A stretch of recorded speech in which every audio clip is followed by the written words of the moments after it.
Hey everybody, welcome to Coffee at ChemEng. This is not coffee, so thanks for that, Ming Hao. All right, okay, so I'm here with Sebastian. Sebastian is one of our high-achieving third-year students, was a tutor last semester, and you just finished presenting a paper on thermal cameras at the A squared E squared conference, which is a huge deal for an undergrad, huge deal for anyone, but especially for you guys, and we're all very proud of you.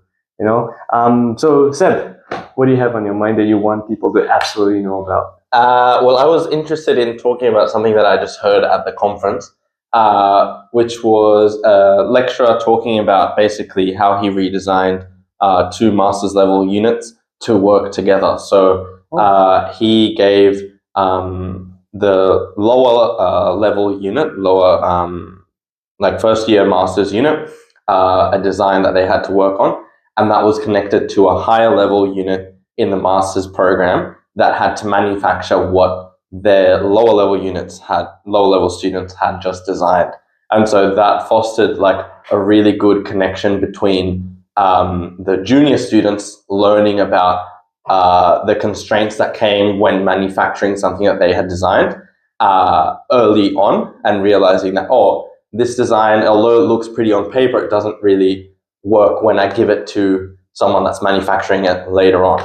And I think that just made me really reflect on the lack of connection that I guess I had when I came to uni in general, about knowing, what a honors student was doing or what a third year student was doing when I was in first year.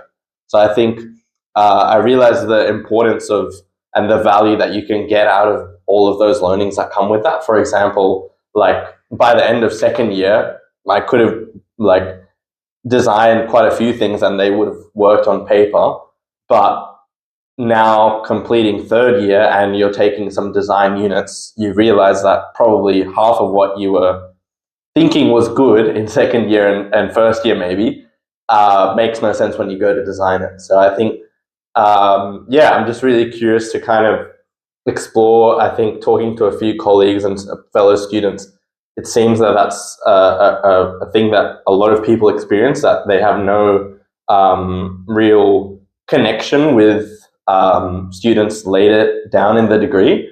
And I think looking back on it, it would have definitely helped to have, first of all, some kind of direction with what the degree looks like, starting off and seeing like, do I really want to do this, and not finding that out when you're 3 years into a degree, for example. Yeah. And also just learning from very early on to be, the realistic, I guess, parameters and obstacles that come with making and designing something.